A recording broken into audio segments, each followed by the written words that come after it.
Welcome into the Inquirer podcast. It's Jeremy Werner, Derek Piper live at State Farm Center, where Illinois looked like, hey, maybe they get a break. 15.5-point favorite against Indiana, who's without their star center, potential first-round draft pick, Ware.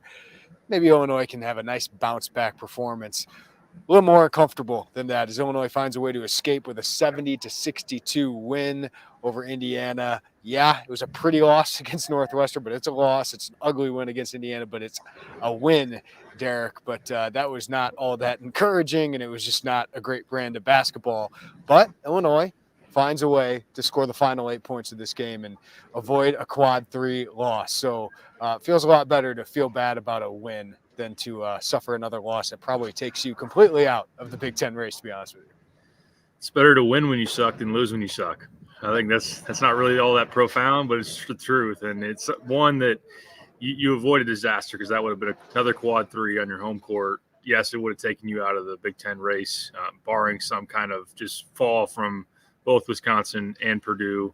A lot of things to break down within this. I think that Indiana just had more energy and toughness for a lot of the day. Illinois did not execute very well offensively. Indiana, with their size, did have something to do with that, but it just felt like the ball stuck and stagnated. And Terrence Shannon still is not anywhere close to the version that we saw pre-suspension. So all that baked into it. And a game in which Indiana didn't hit 1-3. It went all the way until the final minute, and you couldn't. Then you could finally pull away from them. So Malik Renew was hard for Coleman Hawkins to handle, and Illinois kind of puzzling. It was puzzling that they didn't double as much. I know they were trying to dig down with the guards. They didn't force the ball out of his hands really decisively until down the stretch. So one that you're fortunate to survive. Not a super encouraging performance, but they did win and can move on from it. So I know they're stacking up games here. Was there low fatigue? Was it just one of those? During a stretch, it sounds like you're making excuses. They played 3 games in a stretch where Indiana played 1, but still, you gotta look better than that, especially when Khalil Ware's not out there. Yep, I want to get to Terrence Shannon. I want to get to their defensive approach here, Derek, which remains a concern. This is not a very good Indiana team, especially without Khalil Ware. So I think they're fortunate to escape today with a victory. As Indiana shot 0 for 9 from 3, including some really good looks, and 12 for 22 from the free throw line. Illinois did not shoot all that great from the free throw line, but they were far better than Indiana, 17 to 26. So I think you are really fortunate to get out of here with a victory today, because they didn't play well. But first of all, 3 out of the last 4 games, Derek, this team has been soft at the rim. Like I just don't think they've been physical at the rim. Maryland deserves some credit. Northwestern deserves some credit. Indiana's got some big guys. They deserve some credit.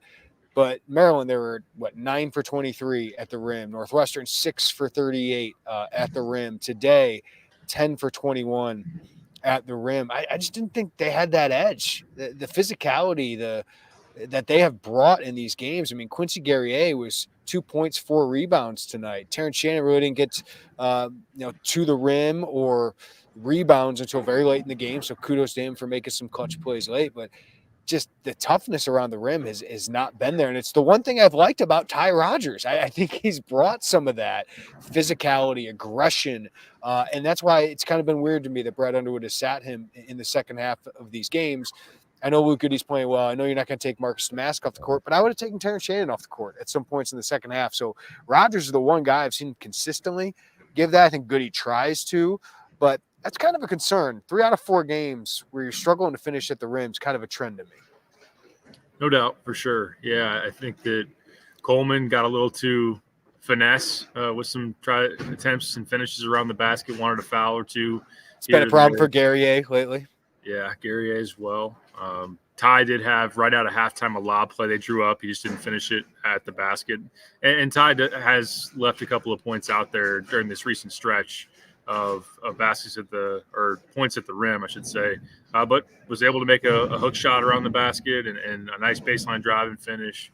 And he did rebound. So I certainly understand as you look at, Terrence didn't help you at either end of the floor. He got beat defensively, has really lacked execution there and being able to stop drives.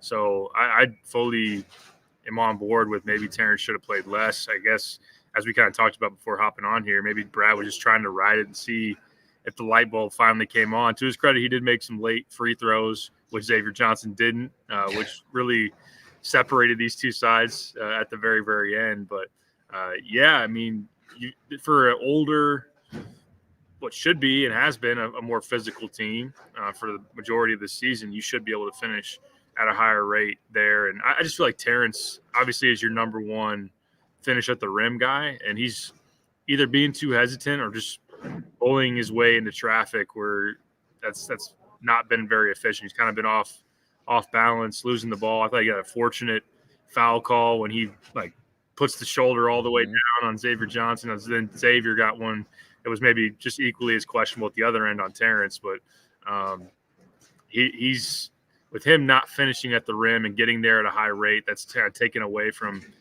Illinois' presence at the basket. But I do think it's just one of those you got to be more dialed in and more, gather yourself, finish through contact, and try maybe limit some of these fancy finishes that some of the guys have tried. Coleman Gabe Cupps was coming over to contest. The point guard for Indiana is 6'1", 6'2", and Coleman kind of does like one of these. Yep. Or just go up and finish the ball. Yeah, and I've seen Quincy do that a lot here lately. It's like you're 6'8", 230, 240 maybe, and you're kind of trying to nimble your way to the rim. You're so big, you're so physical. That's what I like about Marcus Damask. It's physical on some of those drives. Doesn't finish every one because he's not the most athletic and get contested. But I just feel like him and Ty at least are really physical in some of their drives. Big story. These are the two questions I asked basically of the players and of Brad Underwood. Derek, is Terrence Shannon obviously is not Terrence Shannon pre-suspension. He is not playing the same caliber. He's gotten double digits every game. He's averaging about 14 points in these games, but he is 9 of 28 from the field, 1 for 14 from 3. Finally got on the glass, especially late in this game. I thought he had a huge clutch rebound and scored, 6 of his points in the final minute, making those free throws. So kudos to him. And I do think Brad was looking for that spark. Like, what can we get to get this guy going? You can tell he's just a little more hesitant. Maybe he's getting his legs under him on these 3-point shots that are a lot short, Derek, but it's clear it's a process to get him back. And I thought Luke gave an interesting answers. He had the same thing last year coming back from injury. It's hard to get back in the flow after missing that much more time, but it's hurting his team, right? Like Terrence was not good for most of this game and hurt his team, especially on the defensive end, I thought, but it's hurting their team. But I understand Brad's trying to ride this out because to get to their ceiling, they need Terrence back, and the only way to get him back is to keep him playing him.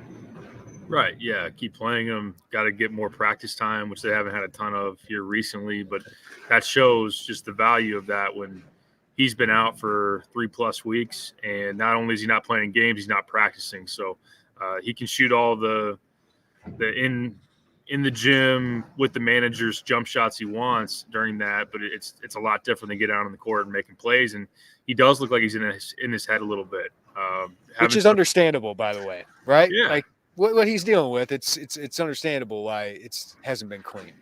For sure, yeah, absolutely. Some of the shots haven't been particularly close. I do think he settled from 3 a few too many times.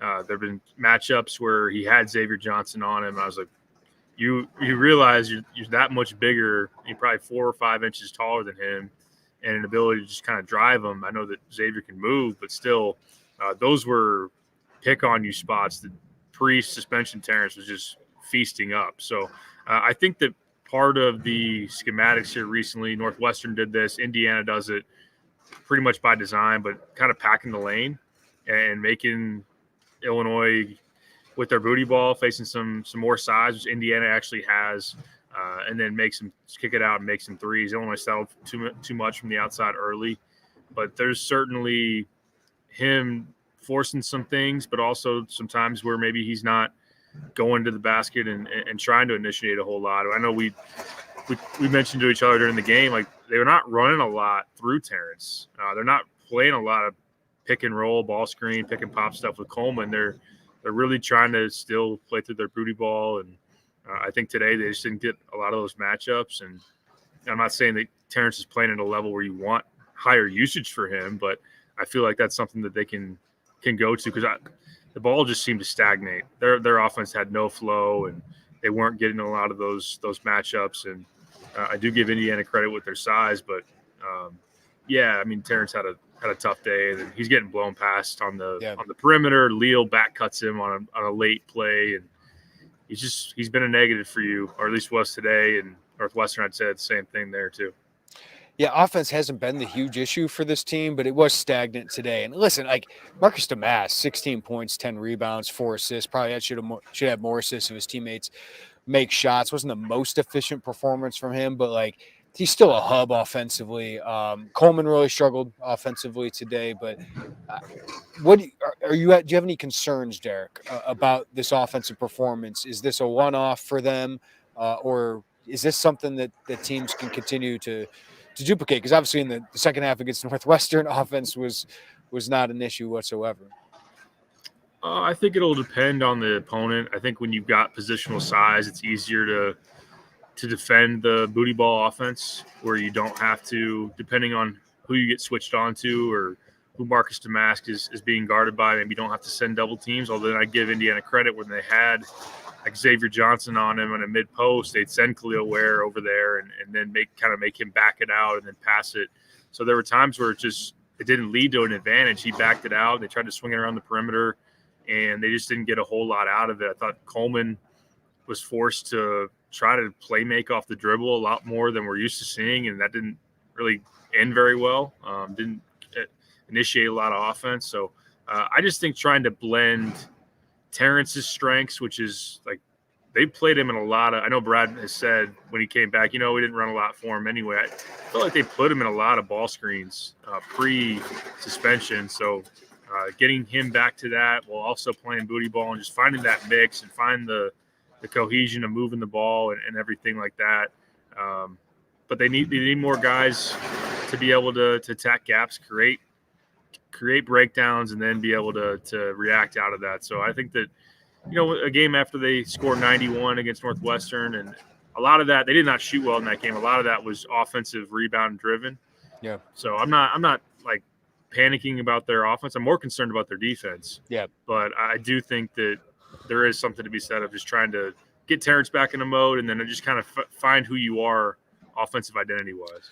Yeah, the two guys like I was actually really encouraged about today was Ty Rodgers offensively, the way he attacked, and Luke Goody because he took open shots. One thing that's bothering me is Quincy and Coleman are passing up too many open shots. Like those guys are good enough. Shoot the ball. Listen, I get it. You make a couple, you get them off the bounce, you can finish at the rim potentially. But Indiana really wasn't falling for those that much. So I'd just like to see, Quincy didn't shoot a 3 today. Coleman was 1 for 3 from 3. You make another 1 or 2 of those. If he takes a couple more attempts, 4 more attempts, and makes 2 more of them, like this game might have felt a lot bit different. So I just think those guys need to be confident shooters. They're just passing up shots right now. Right. No, we saw Marcus Damas pass up some threes in the last game against Northwestern. So there has been a hesitancy.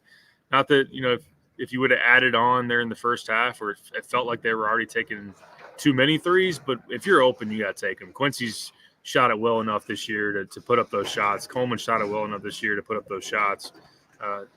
Those are things that when you pump fake and then you start playing off the bounce, I mean, that's not where you want Coleman playing. That's not what you want Quincy doing. And I felt like sometimes they just get bailed out by some foul calls. I'm not saying they're not fouls. I'm just saying if you're the defense and you notice that those guys aren't taking those first initial looks and then they're trying to do something off the bounce, that's not where they're really that effective. So they need to get in a rhythm of taking those in rhythm, just pure shots that, are more likely of going in versus anything that you try to create off of. So that's been part of the issue too. But I just feel like there's lack of flow offensively. Some of it is by design with the booty ball and whatnot, but I feel like maybe Brad's got to lock back into how do we, when that maybe isn't, we're not getting the matchups that we want, how do we create more flow, motion, breakdowns, Terrence and ball screen?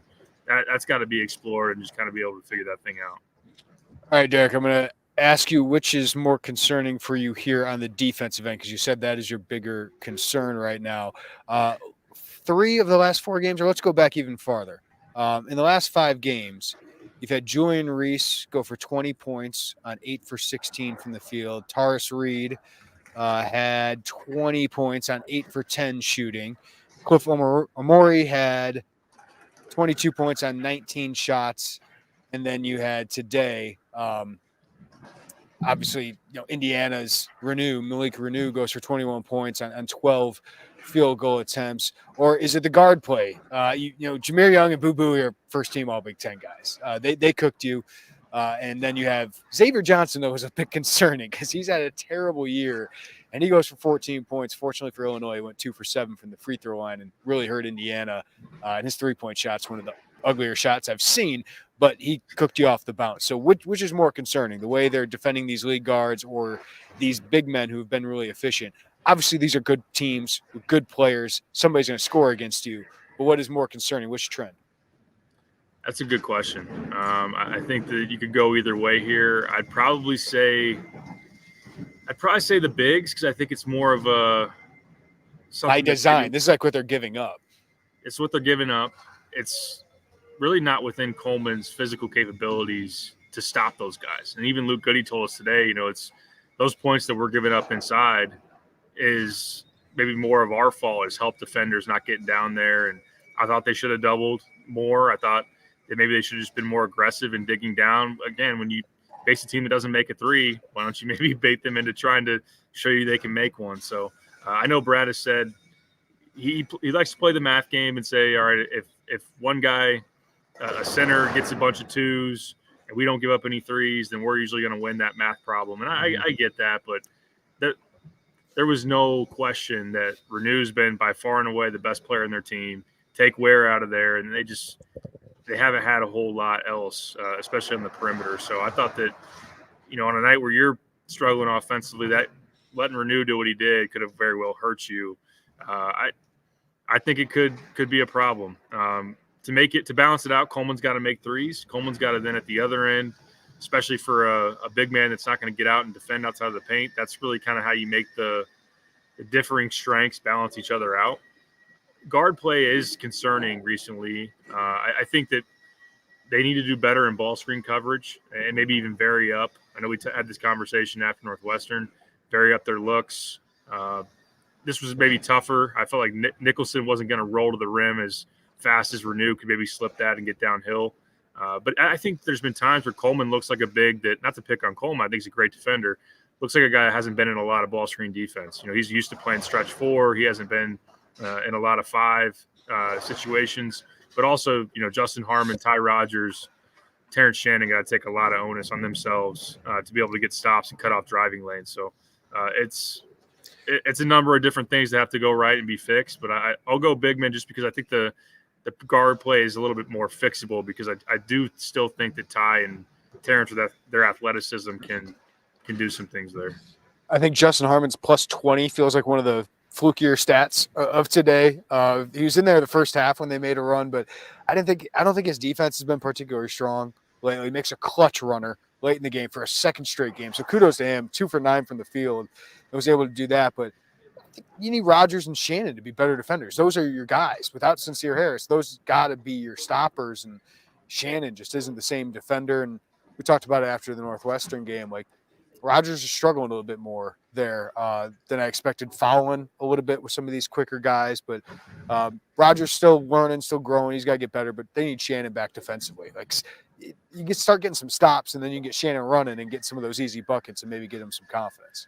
Yeah, no doubt. And I think also that plays into kind of the guard situation, or just whether it's wings or off guards that can do it, or teams that get you in switches.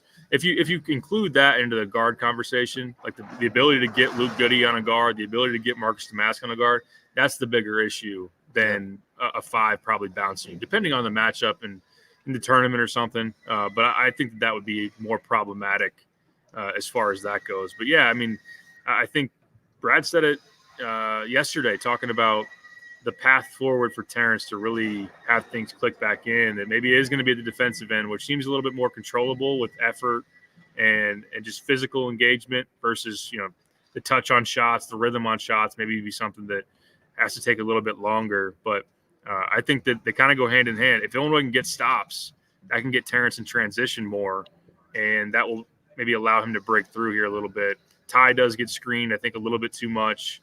Justin's kind of like we talked about after Northwestern, maybe just an average defender for the most part.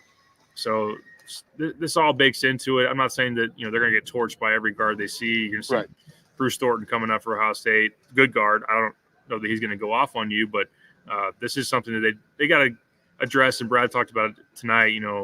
They got to get more of a bite defensively, and I do agree with that because they're adding to the sample size since January 1st and on. They've kind of been a pretty average defense.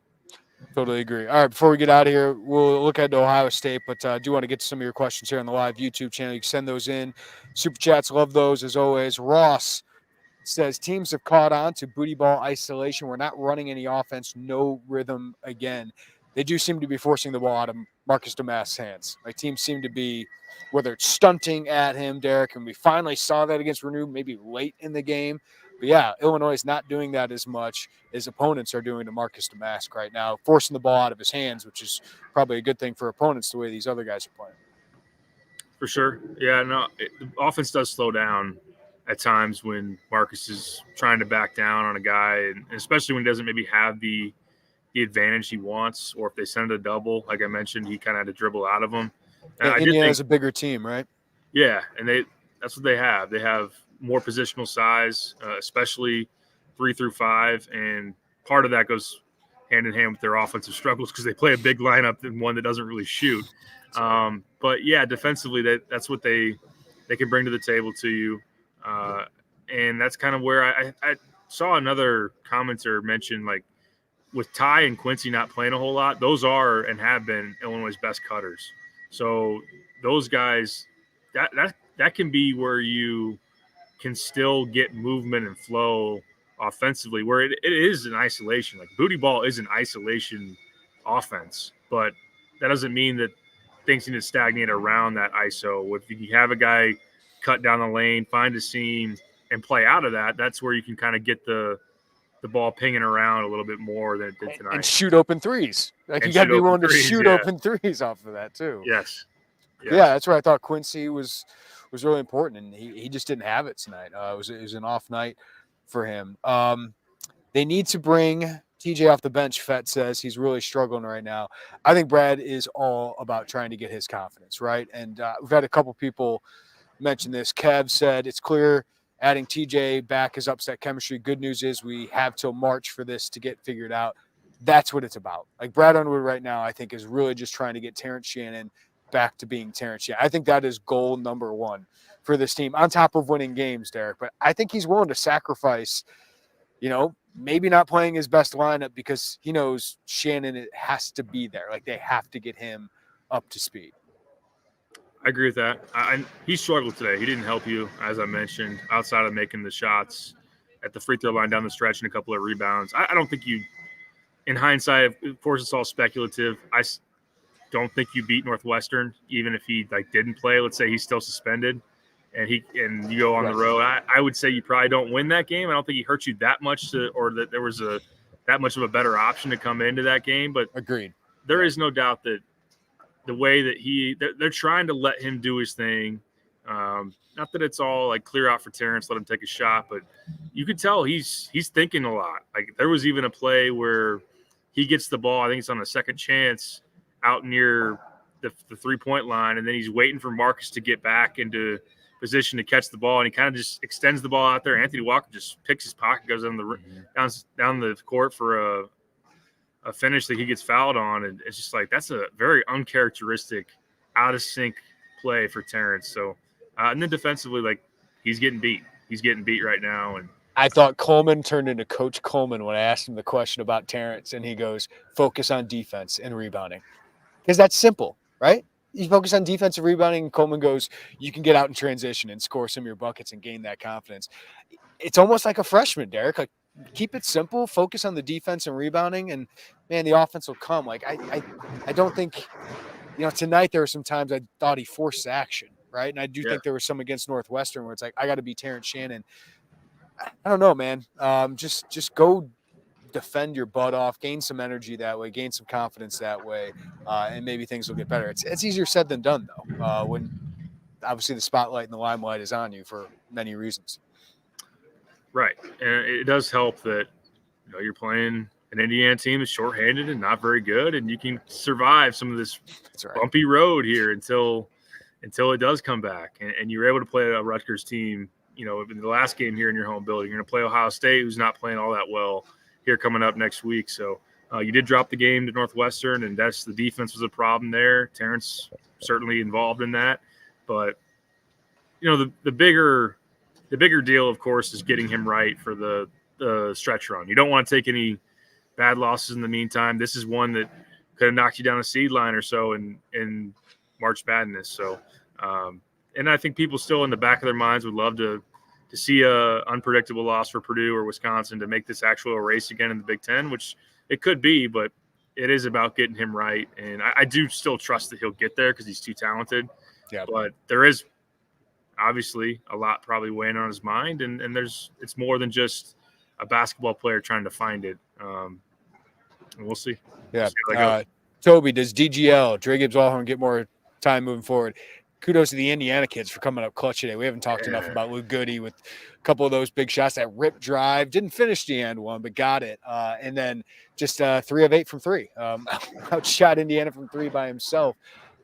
So kudos to Dre Gibbs-Allhorn. Big 3 to end a 6-minute scoring drought. It was 5:57, but close to 6 minutes. He did have a turnover. He did force a shot against Malik Renew in a 1-on-1. I was like, So, yes, it was good to see. It was good to see that 3, but there were some other things that weren't so great. I think he's a breaking case of emergency player right now. Derek. Right, yeah. He does end a 13-0 run for IU, and if you would have said, all right, who are you going to try to get this run to end? Brad was searching today, searching for answers. Like Nico. Nico. Harmon obviously is going to play his minutes, but then you get DGL out there. And Quincy Guerrier goes to the bench for like almost the entire second half. Like, he was trying to find some guys to spark. Yep. And, that first runner that he tried over Renew was a tough shot and one that you probably don't want him taking, especially as a guy that hasn't had a whole lot of game reps, and that's just a difficult shot in general. And he does just force the action a little bit. But kudos to him for having just unbridled confidence. You got to have some cojones to step up and make that shot, man. Things aren't going well for your team. And admittedly, of course, this staff sees the team more than anybody in practice and whatnot, but I'd probably rather see DGL than Moretti based on the recent sample sizes. I think DGL can guard somebody. I just don't think Moretti can guard anybody. Yeah. That's important. Xavier Johnson was actually hurting you in the first half. It's like, what is going on here?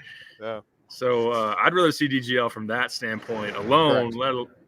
Not that Moretti might not have some nice moments offensively at some point, but I just haven't seen it yet enough to really trust that one.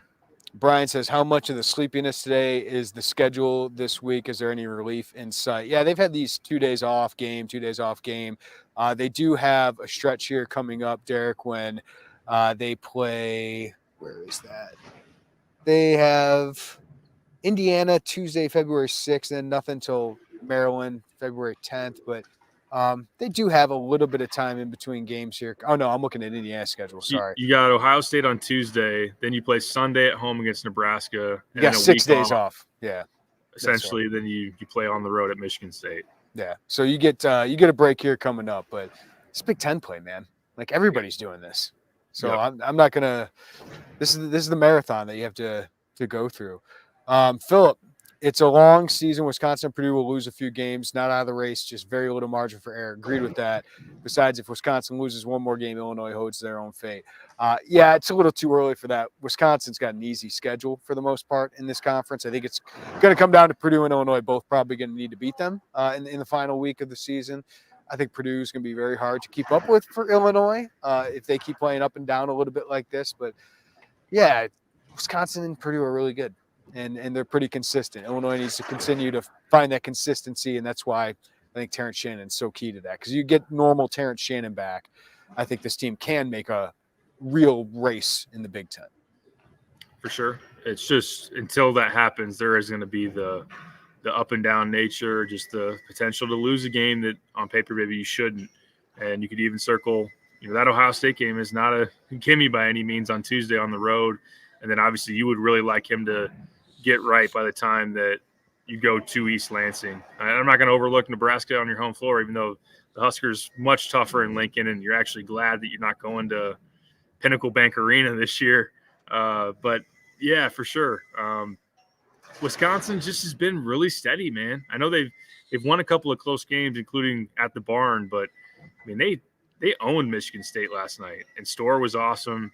When they played this Indiana team without Ware, they were by 23 in the second half. So they've just been more steady than Illinois, especially of late. Purdue, I trust them. I trust them a lot, even though they've lost a couple. And we'll see still. Purdue and Wisconsin got to play each other twice.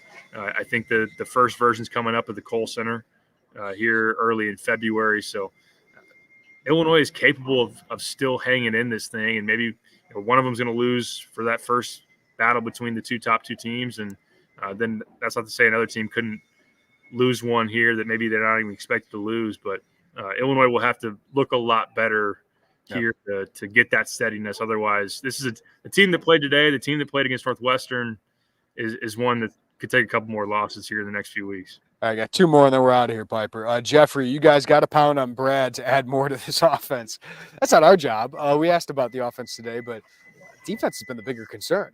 I think offense has still been top 10 in the country over the last month or so. Defense is in the hundreds. Like that continues to be the bigger concern. I think you got lucky playing an Indiana team that can't make free throws and can't make threes today. That's still my bigger concern.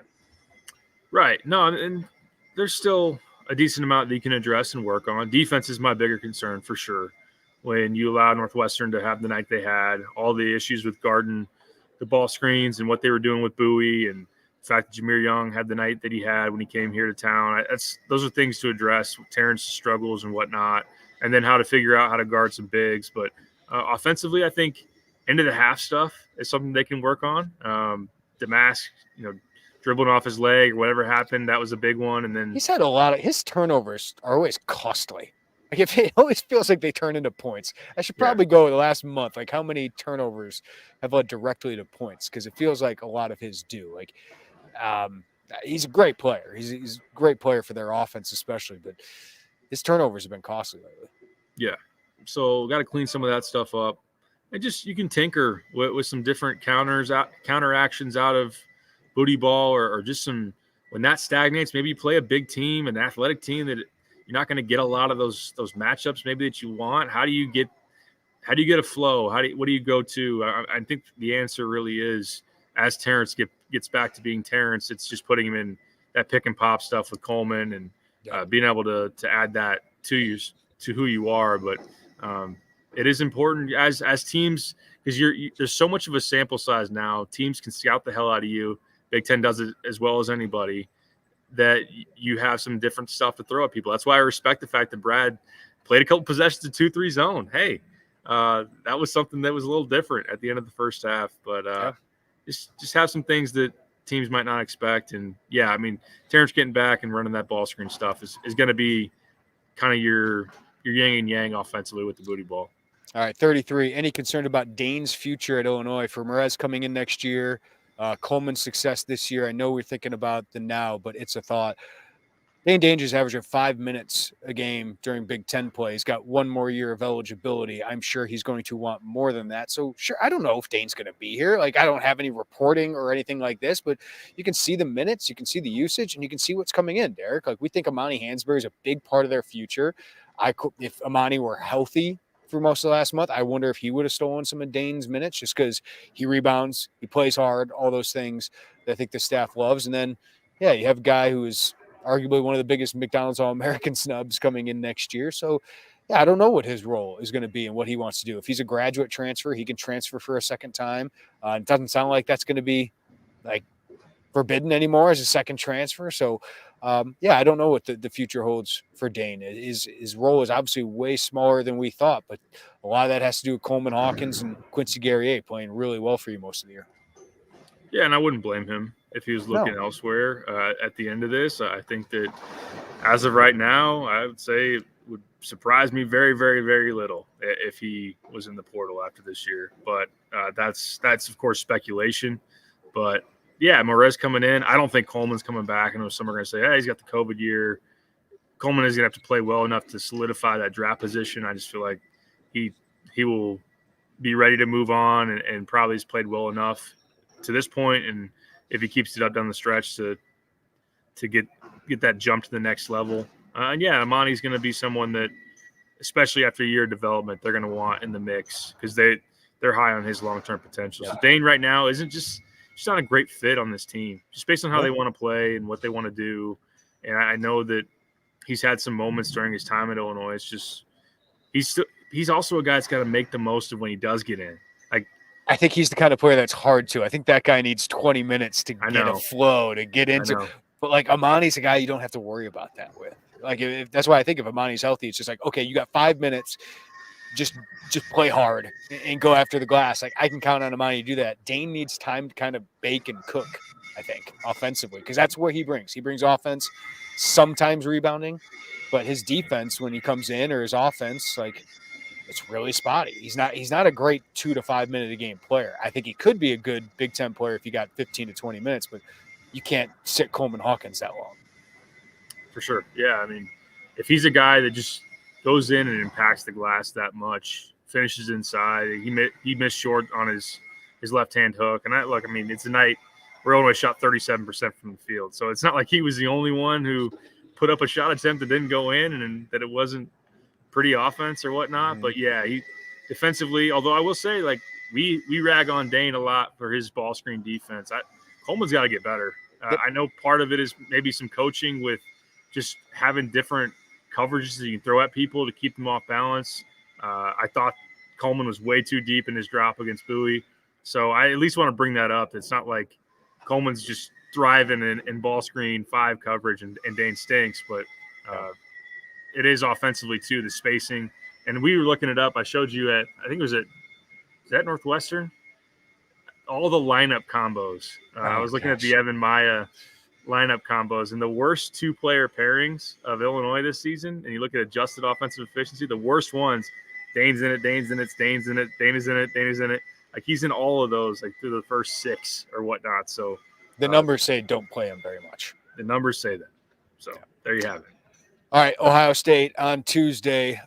Very disappointing season. Chris Holtman's on as hot of a seat as there probably is in the Big Ten. They've lost 4 of their last 5, Derek, including a home game against Wisconsin, 71-60. They did beat Penn State earlier this week. They got Northwestern today.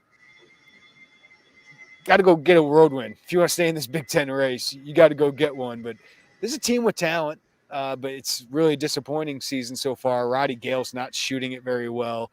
I like Bruce Thornton. He's a tough guard. I'm worried about that matchup a little bit. Felix Oxpara is not a great offensive player, but makes an impact at the rim. So a concern for a team that is struggling at the rim. And Jamison Battle is shooting 45% from 3, and we know he can go off. So I think he is really important to shut down. But what's the key for you in this game?